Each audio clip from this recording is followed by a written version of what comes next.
الحمد لله رب العالمين سبحان اللہ والعاقبة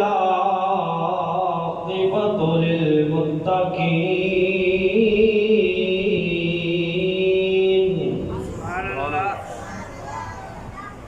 والصلاة والسلام على سيد الأنبياء والمرسلين وأصحابه الهادين المهديين وعلى آله الطيبين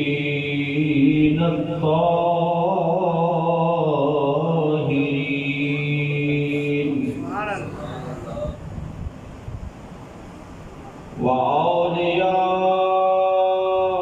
وأولياء ملته وعلماء أمته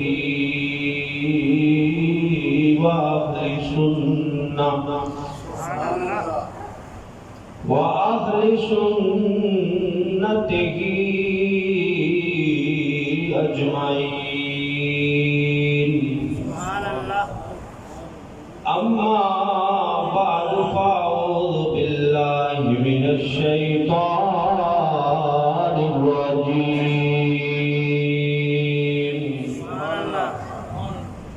بسم الله الرحمن الرحيم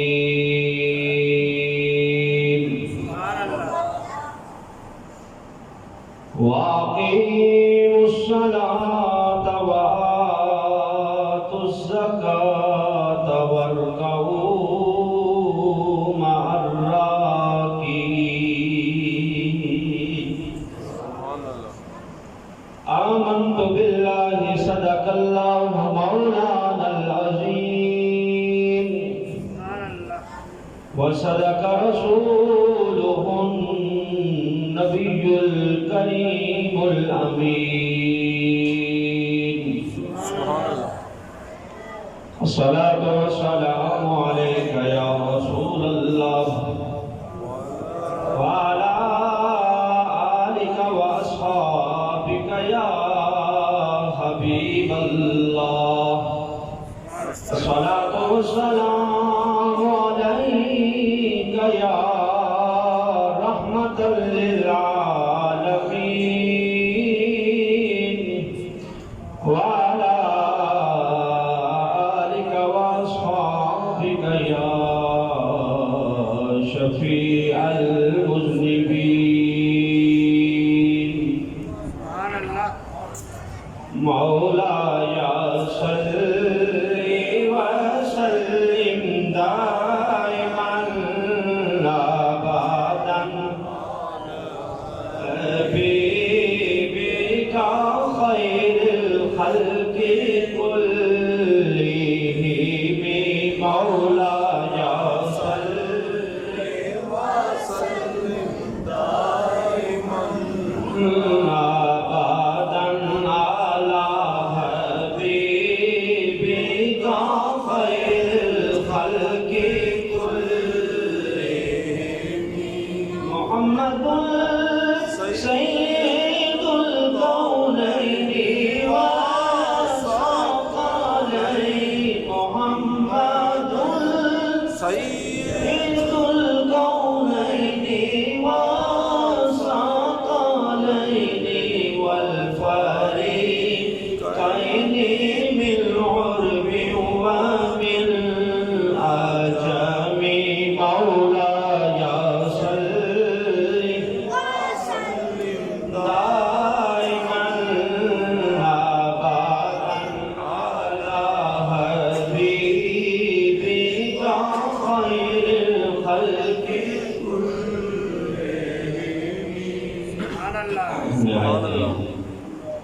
عزت و احترام کے قابل بلا جان اسلام شوال المعظم شریف کا یہ بابرکت مہینہ ہے، اور آج اللہ کے فضل و احسان سے اس کی 18 تاریخ ہے۔ رمضان المبارک کی آمد ہے۔ سبحان اللہ۔ رمضان سے قبل اس مہینے میں یا رمضان المبارک کے اندر کچھ لوگ زکوٰۃ ادا کرتے ہیں، زکوٰۃ کا فریضہ انجام دیتے ہیں۔ تو اسی مناسبت سے آج زکوٰۃ کے فضائل پر گفتگو ہوگی۔ فضائل زکوٰۃ وہ بیان کیے جائیں گے۔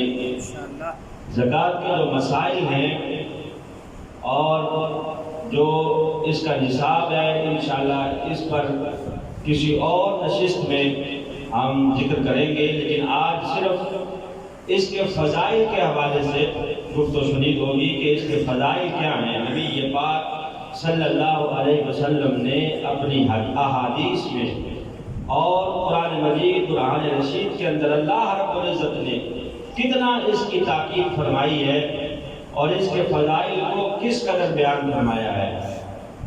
تو قرآن مجید قرآن رشید سے جس آیہ مبارکہ کو موضوع سخن بنایا ہے، اللہ فرماتا ہے وَأَقِيمُوا الصَّلَاةَ وَآتُوا الزَّكَاةَ وَارْكَعُوا مَعَ الرَّاكِعِينَ، نماز قائم کرو، زکوٰۃ ادا کرو اور رکوع کرو رکوع کرنے والوں کے ساتھ۔ یہاں اللہ رب العزت نے نماز کے ساتھ ہی متصل زکوٰۃ کا ذکر فرمایا۔ سب سے پہلے یہ ذہن میں رکھیں کہ زکوٰۃ کا معنی ہے کسی چیز کو ستھرا کر لینا، پاکیزہ کر لینا، صاف کر لینا۔ اسی لیے کہا جاتا ہے کہ زکوٰۃ ادا کرنے کی وجہ سے مال صاف ہو جاتا ہے، اسے مال کی میل قرار دیا گیا کہ جب یہ میل نکل جاتی ہے تو جو مال آپ کے پاس موجود ہے وہ مال ستھرا ہو جاتا ہے، پاکیزہ ہو جاتا ہے، صاف ہو جاتا ہے۔ اللہ رب العزت نے قرآن پاک میں جا بجا جہاں نماز کا ذکر کیا وہیں ساتھ ہی متصل زکوٰۃ کا بھی ذکر فرمایا ہے۔ 27 مقامات قرآن پاک میں ایسے ہیں جہاں اللہ نے نماز کے ساتھ فوراً زکوٰۃ کا بھی ذکر فرمایا ہے۔ 27 مقامات۔ اب آپ دیکھ لیں کہ اگر کوئی بندہ نماز تو پڑھے لیکن زکوٰۃ سے جی چرائے، زکوٰۃ کی طرف نہ آئے، تو علماء کرام نے یہ نکتہ دیا ہے کہ جن دو چیزوں کو اللہ نے متصل ذکر کیا ہے ان میں سے اگر کوئی ایک کرتا ہے دوسری کو نہیں کرتا تو اللہ ایک بھی قبول نہیں فرماتا۔ جو ایک وہ کر رہا ہے، یعنی نماز اگر کوئی پڑھ رہا ہے زکوٰۃ نہیں دے رہا، تو یاد رکھیں کہ علماء کرام اس بارے میں تحقیق کرتے ہوئے فرماتے ہیں تو اس کی نماز بھی اللہ کی بارگاہ میں قبول نہیں ہے۔ اور علماء کرام فرماتے ہیں کہ جو زکوٰۃ کی فرضیت کا منکر ہے، فرضیت کا منکر جو سرے سے اس کو مانتا ہی نہیں ہے، کہتا ہے نہیں زکوٰۃ جیسی کوئی چیز ہے ہی نہیں، وہ دائرہ اسلام سے خارج ہو جاتا ہے۔ جو منکر تو نہیں ہے لیکن ادا نہیں کرتا، اسے فاسق و فاجر علماء کرام نے ڈکلیئر کیا ہے کہ ایسا بندہ فاسق و فاجر ہے۔ اللہ فرماتا ہے وَالْمُقِيمِينَ الصَّلَاةَ وَالْمُؤْتُونَ الزَّكَاةَ وَالْمُؤْمِنُونَ بِاللَّهِ وَالْيَوْمِ الْآخِرِ أُولَٰئِكَ سَنُؤْتِيهِمْ أَجْرًا عَظِيمًا۔ سورہ نساء ہے 6واں پارہ۔ اللہ فرماتا ہے وَالْمُقِيمِينَ الصَّلَاةَ، جو نماز ادا کرتے ہیں اور زکوٰۃ دیتے ہیں، وَالْمُؤْمِنُونَ، اور اللہ رب العزت پر ایمان لاتے ہیں، بِاللَّهِ وَالْيَوْمِ الْآخِرِ، اللہ پر بھی اور یوم آخرت پر بھی، اولئک سنؤتیہم اجرا عظیما، فرمایا یہ بندے وہ ہیں اللہ قیامت کے دن عن قریب انہیں اجر عظیم عطا فرمائے گا۔ اولئک سنؤتیہم اجرا عظیما، اللہ انہیں اجر عظیم سے نوازے گا، عن قریب انہیں انعام کی صورت میں اللہ اجر عطا فرمائے گا۔ حضرت سیدنا صدیق اکبر رضی اللہ تعالیٰ عنہ جب آپ خلیفہ بنے تو بہت سے لوگوں نے زکوٰۃ کا انکار کر دیا، زکوٰۃ کے منکر ہو گئے، نبی یہ پاک صلی اللہ علیہ وسلم کا وصال ہو گیا تو لوگوں نے زکوٰۃ کو اپنے اوپر بوجھ قرار دیا۔ انہوں نے کہا کہ نعوذ باللہ خدا نخواستہ یہ ٹیکس ہے، ہم کیوں اسے ادا کریں؟ تو حضرت صدیق اکبر رضی اللہ تعالیٰ عنہ نے اعلان کیا کہ واللہ لأقاتلن من فرق بین الصلاۃ والزکاۃ، رب کعبہ کی قسم ہے میں اس بندے کو قتل کر دوں گا جو نماز اور زکوٰۃ کے درمیان فرق کرتا ہے۔ آپ نے یہ اعلان کر دیا کہ میں اس بندے کی گردن اتار دوں گا کہ جو نماز کا تو قائل ہے لیکن زکوٰۃ کا جو انکار کرتا ہے، میں اس کو زندہ رہنے کا حق نہیں ہے، میں اس کو قتل کروں گا۔ اور آپ نے جہاد کا اعلان کیا منکرین زکوٰۃ کے خلاف۔ میں جو بندہ نبی پاک صلی اللہ علیہ وسلم کے زمانے میں زکوٰۃ دیتا تھا اب زکوٰۃ سے منحرف ہو گیا ہے تو فرمایا اگرچہ وہ اونٹ کا ایک بچہ ہی ہے جو اس کے ذمہ زکوٰۃ کا بنتا ہے، اگر اس کو بھی وہ روکے گا تو میں اس کے خلاف بھی جہاد کروں گا۔ اونٹ کا ایک بچہ بھی فرمایا اگر زکوٰۃ اس کے ذمہ ہے اور وہ اس کا بھی منکر ہو گیا ہے میں اس کے خلاف بھی جہاد کروں گا۔ اور مزید فرمایا کہ نبی پاک صلی اللہ علیہ وسلم کے زمانے میں اونٹ باندھنے کے لیے رسی اگر وہ زکوٰۃ کی صورت میں دیتا تھا، اب اگر اس رسی کو بھی روکے گا تو اس کے خلاف بھی جہاد کیا جائے گا۔ میں پہلے وہ دیتا تھا لیکن اب اگرچہ اتنی زکوٰۃ اس کے ذمہ ہے کہ وہ رسی اونٹ باندھنے کے لیے وہ دیتا تھا پہلے لیکن اب اس کا منکر ہو گیا ہے تو نبی پاک صلی اللہ علیہ وسلم کے خلیفہ نائب رسول اللہ افضل البشر بعد الانبیاء جناب صدیق اکبر رضی اللہ تعالیٰ عنہ نے اعلان کیا کہ ایسا بندہ وہ ہے کہ وہ میرے ساتھ جہاد کے لیے تیار ہو جائے، میں اس کے خلاف جہاد کروں گا اور اسے زندہ رہنے کا حق نہیں ہے کہ جو نماز اور زکوٰۃ کے درمیان فرق کرنے والا ہے۔ لأقاتلن مطلب کہ اس کی گردن اتار دی جائے گی جو ایسا کرتا ہے کہ ایک کام تو کرتا ہے لیکن دوسرے سے باز آ گیا ہے اس کو ادا نہیں کرتا۔ نبی پاک صلی اللہ علیہ وسلم نے ارشاد فرمایا کہ جس طرح نماز دین کا رکن ہے، بخاری شریف کی حدیث ہے، اسی طرح سرکار دو عالم صلی اللہ علیہ وسلم نے زکوٰۃ کو بھی دین کا رکن قرار دیا ہے۔ فرمایا بنی الاسلام علی خمس، سنو مسلمانوں اسلام کی بنیاد 5 چیزوں پر ہے۔ نبی پاک صلی اللہ علیہ وسلم نے فرمایا کہ بنی الاسلام علی خمس، 5 چیزیں ایسی ہیں جس کے اوپر اسلام کی عمارت کھڑی ہے۔ یہ 5 چیزیں گویا اسلام کی عمارت کے ستون ہیں، ان میں سے اگر ایک بھی ستون گر جائے گا تو اسلام کی عمارت گر جائے گی، اس بندے کا دین سلامت نہیں رہے گا، ایمان سلامت نہیں رہے گا جو ان 5 چیزوں میں سے کسی ایک کا بھی منکر ہو جائے گا۔ بنی الاسلام علی خمس، حضرت عبداللہ بن عمر فرماتے ہیں کہ پہلے نمبر پر نبی پاک نے ارشاد فرمایا کہ شہادتاً اللہ الہ الا اللہ و محمدً عبدہ و رسولہ، اس بات کی شہادت دینا کہ اللہ کے سوا کوئی عبادت کے لائق نہیں اور محمد الرسول اللہ صلی اللہ علیہ وسلم اللہ کے رسول بھی ہیں اور اس کے بندہ خاص بھی ہیں۔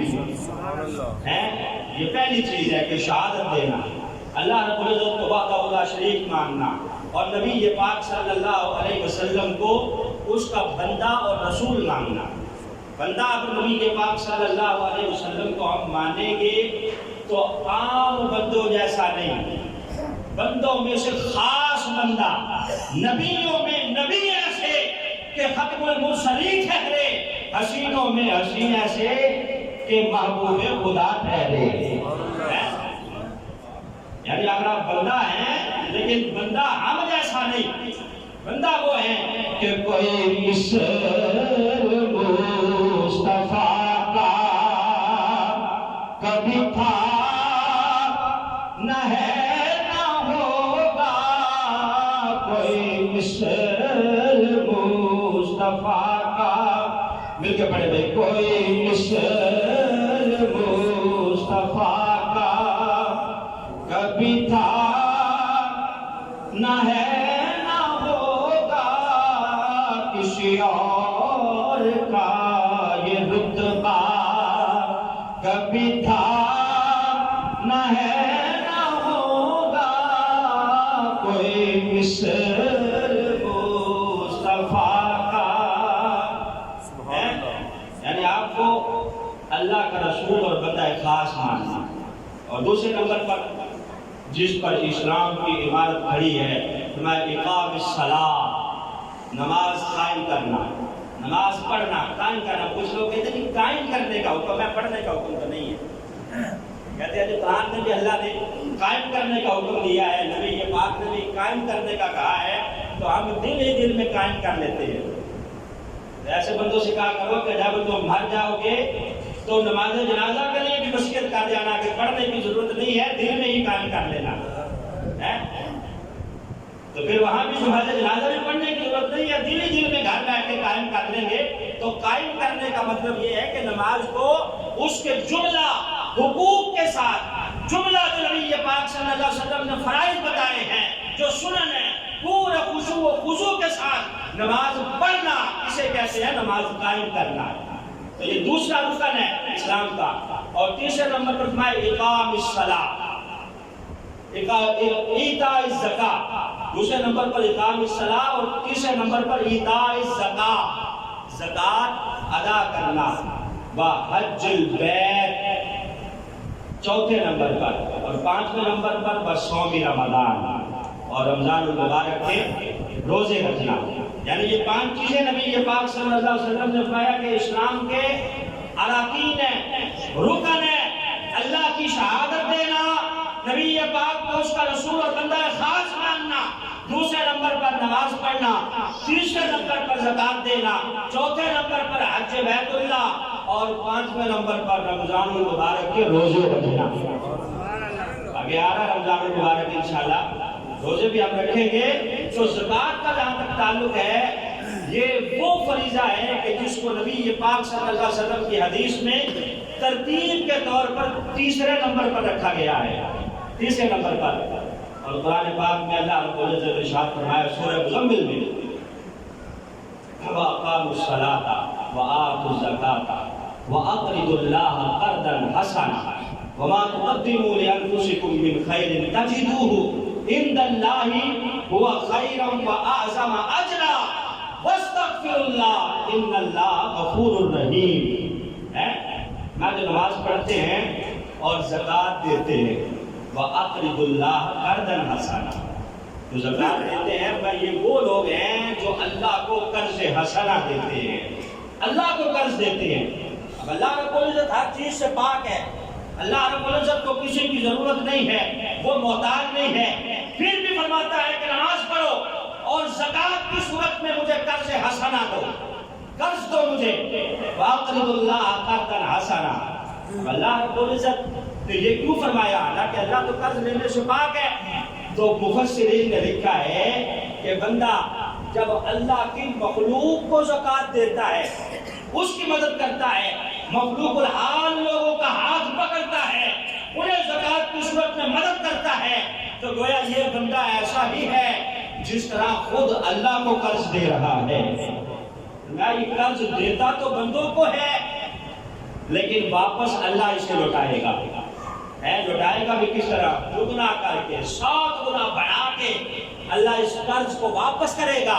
جس طرح قرض ایک معینہ مدت کے لیے دیا جاتا ہے، اسی طرح زکات، صدقہ اور خیرات کی جو رقم ہے، یہ اللہ رب العزت کو ایک معینہ مدت تک دی جاتی ہے۔ وہ مدت جب قیامت کے دن ختم ہوگی، جب بندے کے نامہ اعمال میں کچھ نہیں ہوگا، تو اسی رقم کو بڑھا اور چڑھا کر اس کے نامہ اعمال میں ڈال کر اللہ اس کے بدلے میں اسے جنت عطا فرمائے گا۔ وَمَا تُقَدِّمُوا لِأَنفُسِكُم مِّن خَيْرٍ تَجِدُوهُ، اللہ فرماتا ہے کہ وہ نیکیاں جو تم اپنے لیے بیچتے ہو، آگے مقدم کرتے ہو، خیرہ، وہ بہترین صورت میں اللہ تمہیں لوٹا دے گا۔ اللہ تمہیں بہترین صورت میں لوٹا دے گا کہ آپ نے تو کم بھیجی ہے، لیکن اللہ جب لوٹانے پہ آئے گا تو انہیں بڑھا چڑھا کر لوٹائے گا۔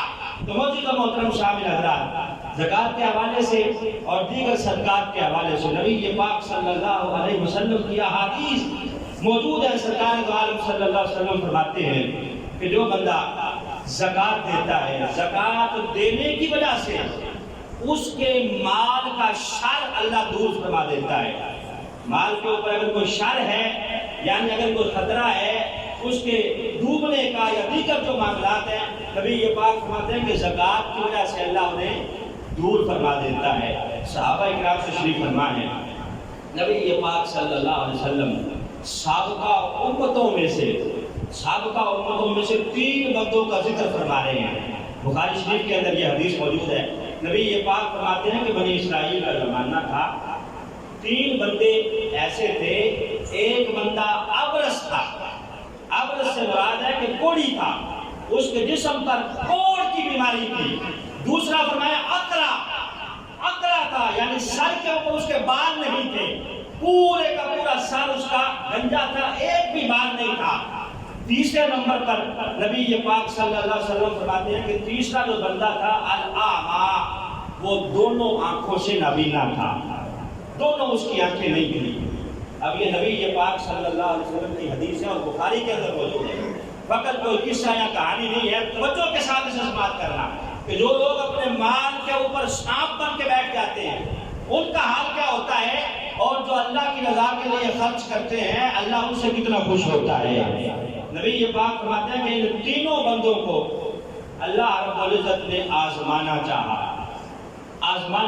سرکار دو عالم صلی اللہ علیہ وسلم فرماتے ہیں، اور قرآن میں اللہ فرماتا ہے کہ وَلَنَبْلُوَنَّكُمْ بِشَيْءٍ مِّنَ الْخَوْفِ وَالْجُوعِ وَنَقْصٍ مِّنَ الْأَمْوَالِ وَالْأَنفُسِ وَالثَّمَرَاتِ وَبَشِّرِ الصَّابِرِينَ۔ میں بندو میں تمہیں ضرور آزماؤں گا، کبھی مال میں کمی کر کے، کبھی بھوک دے کے، کبھی پیاسا رکھ کے، کبھی اولاد دے کے، کبھی اولاد لے کے، کبھی پھل دے کے، کبھی پھل لے کے، کبھی کس طرح آزماؤں گا، کبھی کس طرح۔ جو آزمائش میں پورا اترے گا وَبَشِّرِ الصَّابِرِينَ، اس صبر کرنے والے کو خوشخبریاں سنائی جائے گی۔ اب سرکار فرماتے ہیں کہ اللہ رب العزت کے وعدے کے مطابق اللہ نے جب آزمانا چاہا تو ایک فرشتے کو انسانی صورت میں، انسانی شکل میں سب سے پہلے بھیجا اس کی طرف جو کوڑی تھا، جس کے جسم پر کوڑ کے نشان تھے۔ نبی یہ پاک فرماتے ہیں اب یہ اداس بیٹھا ہے بندہ، اللہ رب العزت نے جس فرشتے کو بھیجا ہے اس نے آ کے اس کے کندھے پہ ہاتھ لگایا اور پوچھا کہ بابا جی خیریت ہے؟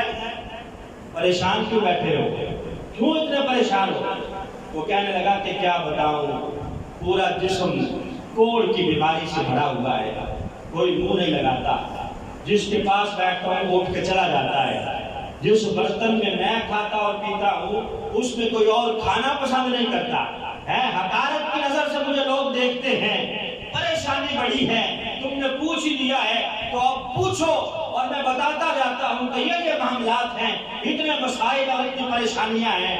اب وہ تو فرشتہ آیا تھا انسانی شکل میں، اس نے دوبارہ کندھے پہ ہاتھ رکھ کے تھپکی دی اور کہا کہ پریشان ہونے کی ضرورت نہیں ہے، اب تمہارا مشکل وقت ختم ہونے والا ہے اور اللہ تمہیں آسانیاں دینے والا ہے۔ نبی یہ پاک صلی اللہ علیہ وسلم فرماتے ہیں کہ فرشتے نے اس کے جسم پہ ہاتھ پھیرا تو اللہ رب العزت نے اسے شفا عطا فرما دی۔ اس سے پوچھا کہ بتاؤ تمہاری خواہش کیا ہے؟ اس نے کہا خواہش یہی ہے کہ میرا جسم اچھا ہو جائے، لون رنگ اچھا ہو جائے اور جلد اچھی ہو جائے، میں پریشان ہونے کی ضرورت نہیں ہے۔ ہاتھ پھیرا تو جسم سلامت ہو گیا، وہ ساری کی ساری بیماری جاتی رہی۔ اب وہ خوش ہوا تو فرشتے نے پوچھا کہ بتاؤ مال تمہیں کون سا پسند ہے؟ اس نے فوراً کہا کہ الابل، مجھے اونٹ بڑے پسند ہے، اونٹنیاں بڑی پسند ہیں۔ اس نے کہا پریشان ہونے کی ضرورت نہیں ہے، ایک حاملہ اونٹنی اللہ کے حکم سے اس فرشتے نے اسے تحفہ دی کہ لو یہ تم اپنے پاس رکھو، میں دعا مانگتا ہوں کہ اللہ اس اونٹنی میں تمہارے لیے برکت پیدا کر دے، نہریں ہو جائیں گی، برکتیں ہو جائیں گی، مال ہو جائے گا۔ اب دعا دے کہ وہ فرشتہ وہاں سے چلا گیا۔ دوسرے بندے کے پاس. دوسرا کون سا تھا؟ اقرا، جس کے سر پہ ایک بھی بال نہیں ہے. اللہ رب العزت نے بالوں سے اسے محروم رکھا ہے. اب نبی پاک صلی اللہ علیہ وسلم فرماتے ہیں کہ یہ بندہ بھی بڑا پریشان رہتا ہے. فرشتے نے آ کے اس کے بھی کندھے پہ ہاتھ رکھا کہ بھئی خیر ہے، کیوں پریشان ہو؟ کہنے لگا پریشانی ایک پریشانی ہے کوئی، جہاں جاتا ہوں لوگ میرا مذاق اڑاتے ہیں، جس محفل میں جاتا ہوں لوگوں کی بڑی بڑی زلفیں ہیں، کسی کے گمریالے بال ہیں، کسی کے کیسے بال ہیں، دیکھ دیکھ کے مجھے رشک ہوتا ہے اور مجھے اللہ نے بالوں سے محروم رکھا ہے. اس لیے پریشان بیٹھا ہوں کہ میں تو منہ دکھانے کے قابل نہیں ہوں. یہاں ایک سائڈ پہ بیٹھا رہتا ہوں، جس گلی سے گزرتا ہوں لوگ میرا مذاق اڑاتے ہیں. فرشتے نے پوچھا اچھا بتا کیا چاہتا ہے؟ چاہنا کیا ہے؟ بال اگر مل جائیں تو کیا بات ہے. بالوں کی خواہش ہے کہ مجھے بھی بال اڑ جائیں جس طرح لوگوں کے سروں پہ بال ہیں. فرشتے نے دعا مانگی، اللہ رب العزت نے عمدہ بال اس کے سر پہ اگا دیے. یہ سرکار دو عالم صلی اللہ علیہ وسلم کی حدیث ہے اور بخاری کے اندر موجود ہے. نبی پاک صلی اللہ علیہ وسلم فرماتے ہیں کہ بال اگ گئے. اب وہ فرشتہ جو انسانی شکل میں آیا اس نے پوچھا کہ تجھے مال کون سا پسند ہے بتا. اس نے بھی فوراً کہا کہ البقر، مجھے گائے بڑی پسند ہے، گاؤں کے ساتھ مجھے بڑی محبت ہے، گائے اور بھینسیں، مجھے گائے بڑی پسند ہے. تو فوراً فرشتے نے اللہ کے حکم سے ایک حاملہ گائے اس کو تحفہ دی اور دعا مانگی کہ لے اللہ تجھے اس مال میں برکتیں عطا فرمائے گا، برکتیں ہو جائیں گی، نہریں بہریں ہو جائیں گی، مال ہی مال ہو جائے گا. اچھا اب یہاں سے بھی فرشتہ چلا گیا تیسرے بندے کے پاس. کون سا؟ جو الاعمیٰ، دونوں آنکھوں سے نابینا ہے، اس کے پاس. نبی پاک صلی اللہ علیہ وسلم فرماتے ہیں کہ اس کا کندھا جا کے فرشتے نے کھڑکایا کہ آپ جی کیوں پریشان بیٹھے ہو، خیریت ہے؟ کہنے لگا جناب پریشانی تو ہونی ہی ہے، اللہ نے دونوں آنکھوں سے محروم رکھا ہے. آنکھیں ہوتی تو میں بھی دیکھتا کہ دنیا کتنی خوبصورت ہے، میں بھی دیکھتا کہ میرے بچے کیسے ہیں، میرے رشتہ دار کیسے ہیں. کہا اچھا پریشان نہ ہو، پریشانی کے دن ختم ہونے والے ہیں، بتا کیا چاہتا ہے؟ کہا اندھے کو کیا چاہیے؟ دو آنکھیں مل جائے تو کیا بات ہے. کہا اچھا دعا مانگی، اللہ نے فوراً اسے آنکھیں عطا فرما دی. بخاری شریف میں نبی پاک صلی اللہ علیہ وسلم فرماتے ہیں کہ اب اسے جو آنکھیں مل گئی تو فرشتے نے پوچھا کہ مال کون سا پسند ہے؟ کہنے لگا کہ الغنم، مجھے بکریاں بڑی اچھی لگتی ہیں، بکریوں کے ریوڑ میں نے دیکھے نہیں ہے لیکن ان کی آوازیں سنتا ہوں، ان کا دودھ پیتا ہوں تو مجھے بہت پسند ہے. اگر بکریوں کی صورت میں مجھے مال مل جائے تو کیا بات ہے. اب فرشتے نے اللہ رب العزت کے حکم کے مطابق ایک حاملہ بکری اسے تحفے میں دی اور دعا مانگی کہ اللہ تمہیں برکت عطا فرمائے گا، مال ہی مال ہو جائے گا. اب دن گزرتے گئے. نبی پاک صلی اللہ علیہ وسلم فرماتے ہیں کہ اب آ گیا آزمائش کا وقت. آزمانے کے لیے اللہ نے دوبارہ پھر اسی فرشتے کو بھیجا انسانی صورت میں. آیا سب سے پہلے اس کوڑی کے پاس جو چودھری بن کے چارپائی پہ بیٹھا ہے، مال ہی مال اونٹوں کی صورت میں چاروں طرف گھوم رہا ہے اور پورے علاقے کا چودھری بن کے چارپائی کے اوپر پورے ٹھاٹ اور بات کے ساتھ بیٹھا ہوا ہے. فرشتہ آ کے پھر کہتا ہے جو صاحب السلام علیکم. اس نے کہا جی وعلیکم السلام. کہا خیریت ہے؟ کہا جناب میں فقیر آدمی ہوں، راستہ بھول گیا ہوں. اللہ نے آزمانا چاہا نا. کہا میں راستہ بھول گیا ہوں، اللہ کا سہارا ہے یا تمہاری مدد درکار ہے، ایک اونٹ اگر دے دو تو میں اپنی منزل تک پہنچ جاؤں گا. اس نے جب یہ سنا کہ اونٹ مانگ رہا اس نے فوراً چھڑکنا شروع کر دیا. جا جا کے کام کر، تجھے تو میں نے بڑی محنت کر کے اتنا مال جمع کیا ہے، میں نے جو ہے میرے پاؤں پہ چھالے پڑ گئے، میرے ہاتھ سوج گئے، اتنی میں نے محنت کی ہے تب جا کے یہ ریوڑ اونٹوں کا میرے حصے میں آیا ہے. اچھا یار اگر میں بھول نہیں رہا تو مجھے لگ رہا ہے کہ تو کوئی بندہ نہیں ہے جس کے جسم پر کوڑ کا نشان تھا، سارا تیرا جسم کوڑ والا تھا، تجھے منہ کوئی نہیں لگاتا تھا. ایک دن کوئی آیا اس نے دعا کی تو تجھے مال ملا. کیا بات کر رہا ہے؟ یہ تو جدی پشتی میرا مال ہے تو میرے حصے میں آیا ہے، یہ تو میں نے محنت کر کے کمایا ہے. اچھا اگر تو جھوٹ بول رہا ہے تو پھر میں دعا مانگتا ہوں کہ اللہ تم سے تیرا مال واپس لے لے. واپس لے لے. نبی یہ پاک صلی اللہ علیہ وسلم فرماتے ہیں کہ فوراً اس کا مال بھی ختم ہو گیا اور جسم پھر ویسے کا ویسا ہو گیا. پھر وہی کور زدہ بیماری لگ گئی. اب یہ فرشتہ آتا ہے دوبارہ دوسرے بندے کے پاس جو سر سے گنجا تھا, وہ بھی بیٹھا ہے بڑی کھاک اور باغ کے برسات ہے, ہر طرف گائیں چل رہی ہیں, پورا مال کا ریوڑ ہے, پوری ٹھاٹ کے ساتھ چارپائی کے اوپر لیٹا ہوا ہے. فرشتے نے آ کے سلام کیا, جو صاحب السلام علیکم. اس نے کہا جی وعلیکم السلام, کیسے آئے؟ کہا بڑی پریشانی ہے, مسافر راستے سے گزر رہا تھا, مال کوئی نہیں ہے, اگر ایک گائے دے دو تو میں اپنی منزل تک پہنچ سکتا ہوں. اس نے کہا تجھے گائے دے دوں, کیوں؟ میں نے تو بڑی محنت کر کے مال جمع کیا ہے, میں نے تو بڑی مشقت کی ہے, تجھے کس لیے دے دوں؟ کہا اللہ کے نام پہ دے دو. کہا کیوں؟ کمایا میں نے ہے, اللہ کے نام پہ کیوں دے دوں؟ جب اس نے یہ کہا تو فرشتہ کہنے لگا اگر میں بھول نہیں رہا, مجھے یاد پڑ رہا ہے کہ تو وہی بندہ نہیں ہے جس کے سر پہ بال کوئی نہیں تھا اور تو رنجیدہ بیٹھا تھا. ایک شخص آیا تھا, اس نے دعا مانگی تھی اور ایک حاملہ گائے تجھے دی تھی, اسی کی برکت کی وجہ سے اللہ نے تجھے مال دیا ہے. کہنے لگا نہیں ایسی کوئی بات نہیں ہے, یہ تو میرے حصے میں آبا و اجداد کی طرف سے آیا ہے اور میری محنت کی وجہ سے یہ ریوڑ ہے, مجھے کسی کی دعا کی وجہ سے نہیں ملا, لہذا میں تجھے نہیں دوں گا, چلو. کہا اچھا اگر تو جھوٹ بول رہا ہے تو میں دعا مانگتا ہوں اللہ تجھ سے مال واپس لے لے. نبی پاک صلی اللہ علیہ وسلم فرماتے ہیں کہ اس کے ساتھ بھی وہی حال ہوا, سارا مال بھی اللہ نے واپس لے لیا اور حالت بھی پہلے جیسی ہو گئی. اب تیسرا بندہ الاعمى, جو دونوں آنکھوں سے نابینا تھا, اس کے پاس آتا ہے فرشتہ, آ کے سلام کرتا ہے, کہتا ہے جناب میں مسافر ہوں, پریشان ہوں, مجھے ایک بکری درکار ہے, اگر مل جائے تو میرا سفر کٹ جائے گا. وہ بڑا دانا آدمی تھا, اس نے کہا بکری بھی لے لینا, بعد میں پہلے بتا کھانا کھائے گا یا پانی پیے گا. یعنی وہ اپنی اوقات نہیں بھولا, اسے پتا ہے کہ مال اگر کے دیا ہے تو اللہ نے دیا ہے. کہا تو اللہ کے نام پہ مانگ رہا ہے, ایک نہیں دو نہیں 100 لے جانا, پہلے بتا کھانا کھائے گا پانی پیے گا. اچھے طریقے سے اس کو بٹھا کے اس کی سیوا کی, پھر کہا کہ جتنی بکریاں چاہتا ہے لے جا, میرے پاس تو کچھ بھی نہیں تھا, میں تو دونوں آنکھوں سے نبینا تھا, میں جتنا شکر اللہ کا ادا کروں اتنا کم ہے, یہ سارا مال مجھے میرے رب نے عطا کیا ہے, اس نے اگر مانگا ہے تو میں روکنے والا کون ہوں, جتنا تیرا دل چاہتا ہے لے جا. وہ فرشتہ فوراً کہتا ہے آقا جی تجھے مبارک ہو, مبارک ہو, میں بکریاں لینے نہیں آیا بلکہ میں وہی فرشتہ ہوں جو تیرے لیے دعا کر کے گیا تھا. آج اللہ نے تجھے آزمانا چاہا, تیرے پہلے 2 ساتھی امتحان میں فیل ہو گئے ہیں, تجھے مبارک ہو, اللہ نے تجھے امتحان میں پاس کر دیا ہے.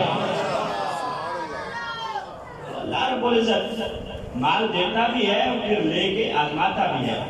قد افلح المؤمنون الذین هم فی صلاتهم خاشعون والذین هم عن اللغو معرضون والذین هم للزکاة فاعلون. 18واں پارہ ہے. اللہ فرماتا ہے وہ مومن کامیاب ہو گئے جو اپنی نمازوں میں گڑگڑاتے ہیں اور لغو کاموں سے اعراض کرتے ہیں اور اللہ کی راہ میں زکات دیتے ہیں, خیرات کرتے ہیں, فائل ہے زکات کے, یعنی زکات کو روکتے نہیں ہیں, جہاں نماز کے لیے سر جھکاتے ہیں وہیں جب زکات کا وقت آتا ہے تو اللہ کی بارگاہ میں مال پیش کر دیتے ہیں. میں یہی وہ مومن ہیں جو دنیا میں بھی کامیاب ہے, حشر میں بھی کامیاب ہو جائیں گے. حضرت ابو ذر غفاری رضی اللہ تعالیٰ, یہ وہ صحابی ہیں جو مدینے میں نبی پاک کے میزبان بنے تھے جب سرکار آئے تھے. آپ فرماتے ہیں ایک شخص آ گیا, آ کے کہنے لگا حضور کوئی ایسا عمل بتا دیں جس کو کرنے کی وجہ سے میں سیدھا جنت پہ چلا جاؤں. حضرت ابو ذر کہتے ہیں جب اس نے یہ سوال کیا تو دیگر صحابہ جو بیٹھے تھے وہ کہنے لگے مالا ہوں, اس کو کیا ہو گیا ہے, کیسے سوال کرنے لگ گیا ہے, یہ کیا پوچھنے لگ گیا ہے, یہ تو راز کھولنے والا ہے. نبی پاک صلی اللہ علیہ وسلم میں خاموش ہو جاؤ, اس نے پوچھا ہے تو سنو. 5 چیزیں نبی پاک صلی اللہ علیہ وسلم نے بتائی, میں جو یہ 5 چیزیں کرے گا اللہ اسے سیدھا جنت الفردوس میں داخل فرمائے گا. حضرت ابو ذر غفاری رضی اللہ تعالیٰ ہاتھ ماتے پہلے نمبر پر نبی پاک صلی اللہ علیہ وسلم نے فرمایا کہ اللہ رب العزت کی عبادت کرنا, عبادت صرف اللہ کی کرنا, دوسرے نمبر فرمایا کہ لا تشرک باللہ، اس کے ساتھ کسی کو شریک مت ٹھہرانا۔ دوسرا عمل کہ اللہ وحدہ لا شریک ہے، عبادت کے لائق وہی ہے، جو صفات اس کی ہیں وہ کسی اور کی نہیں، وہی پیدا کرنے والا ہے، رزق بانٹنے والا ہے، وہی ہے جو سورج نکالنے والا ہے، غروب کرنے والا ہے۔ میں عبادت بھی اس کی کرنا اور اس کے ساتھ کسی کو شریک بھی مت ٹھہرانا۔ تیسرے نمبر پر سرکار دو عالم صلی اللہ علیہ وسلم نے فرمایا کہ نماز پڑھتے رہنا۔ چوتھے نمبر پر فرمایا کہ ایتاء الزکات، اپنے مال کی زکات نکالتے رہنا۔ چوتھے نمبر پر جو ہمارا موضوع ہے زکات کا، وہ چوتھے نمبر پر نبی پاک صلی اللہ علیہ وسلم نے ذکر فرمایا ما ایتاء الزکات، زکات ادا کرتے رہنا۔ اور پانچویں نمبر پر جو نبی پاک صلی اللہ علیہ وسلم نے فرمایا وہ بھی بڑی توجہ سے سننے والی بات ہے، فرمایا اپنے رشتہ داروں کے ساتھ صلہ رحمی کرنا۔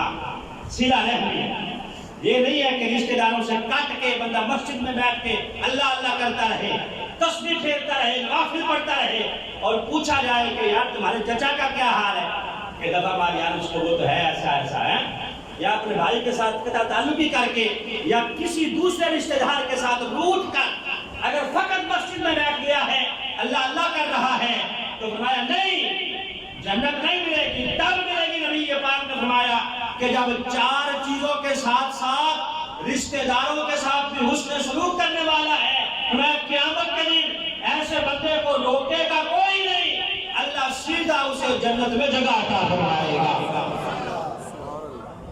میں تم نے پوچھا ہے تو سنو، یہ 5 کام کرتے رہنا، اللہ جنت الفردوس میں جگہ عطا فرمائے گا۔ اور آخری حدیث نبی پاک صلی اللہ علیہ وسلم کی، سرکار نے فرمایا حسنوا اموالکم، اپنے مالوں کو محفوظ کر دو۔